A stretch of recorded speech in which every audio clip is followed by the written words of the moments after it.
Rent control for Cape Town. I'm hearing this call more and more in the media and from people around me. And the casualness with which rent control is demanded is worrying. I certainly understand the sentiment. Um, in fact, I've lived through this very experience of moving to Cape Town from a place where property was far cheaper and spending 2 years hunting, Airbnb, renting until I eventually found something long term. So I understand it. But never during that process did I think, I wish there was rent control. I wished for a lottery win and I wished for a surprise inheritance. Neither happened. But I knew that rent control would be bad for me right now and into the future. We know exactly what happens when rent control comes in. The demand, or rather quantity demanded, rises because the price is lower. That's fundamental. So suddenly you're competing with more people who want to also rent in the heart of Cape Town. And supply, at the very best, it suddenly freezes, but with time, it's certainly going to decline. The risk-return ratio swings such that people will move their capital elsewhere or simply take their properties off the market where it's just too much hassle to rent them out. And as sure as anything, quality will go down.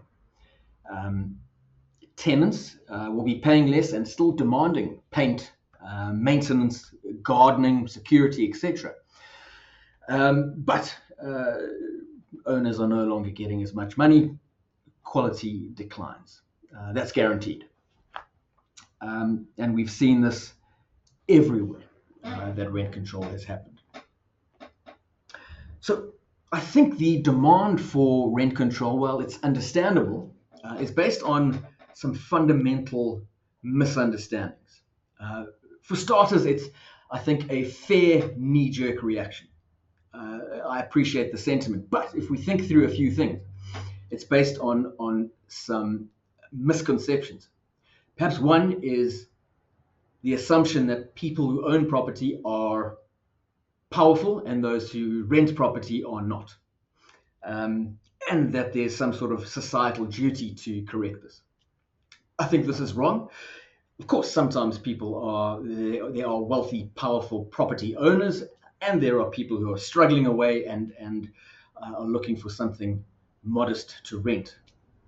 But consider there's a constellation of scenarios. Consider the retired couple who worked hard, came from nothing, saved money, scrimped and saved, and have retired with 2 or 3 properties that give them a modest pension.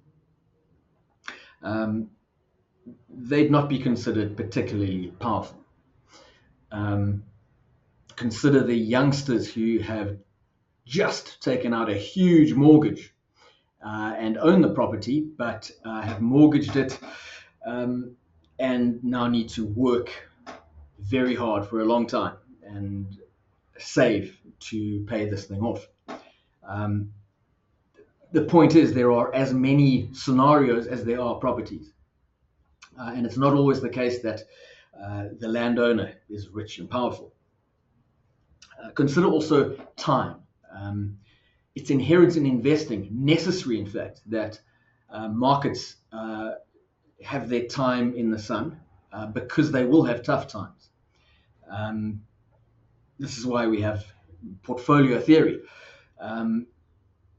Markets like Cape Town will have their good times, and I think it's important that owners then benefit from those good times, because sure as anything, with time things change. Cape Town won't always be an owner's market, if you like.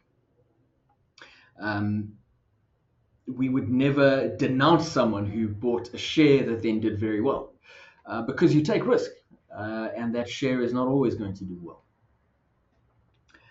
There's also this assumption that people can set prices, that a municipality or the national government maybe can sit around and decide what a good price is. In this case, for rent or perhaps even buying property, can't be done. We've seen this over and over. There's also simply the shock factor. Shocking the market like this terrifies people. Perhaps not all of the renters, but if the government can come in and limit the potential returns on property, people are going to say, well, what's to stop them coming in and taxing my wealth, taxing unrealized gains, and so it goes on. Capital will disappear. There's also the whole network of people involved.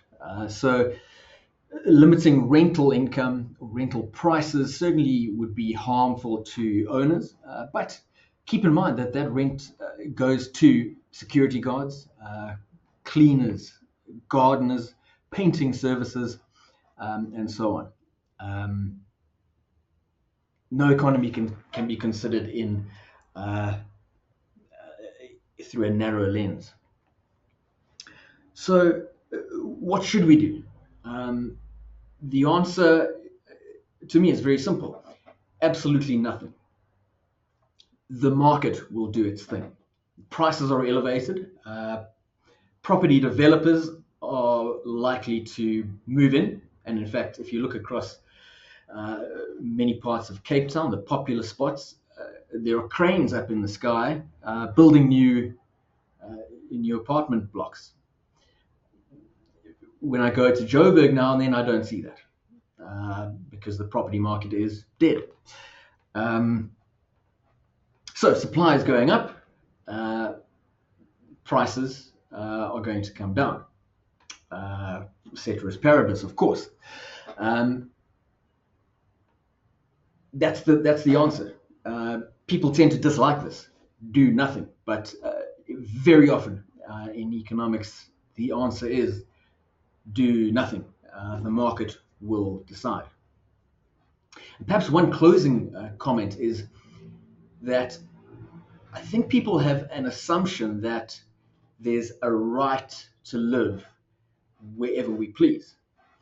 The center of Cape Town during a heyday for Cape Town is where lots of people want to live. The truth is we can't all live in the hottest hotspot during its hot time. I certainly couldn't pick and choose where to live. I was very much limited by price. But I see a lot of arguments like this one in a local newspaper arguing about for some sort of right of people to live exactly where they choose. I'm afraid, just like every other market, there's no such right, really. None of us has a right to a Ferrari, and living in the center of Cape Town, I'm afraid markets are currently saying is a Ferrari. There are lots of other fantastic places to live. It would be lovely if we could all live in the heart of Cape Town. But I suppose in the same breath, if we all lived in the center of Cape Town, it would be horrible. Unfortunately, we need to do absolutely nothing and let prices decide.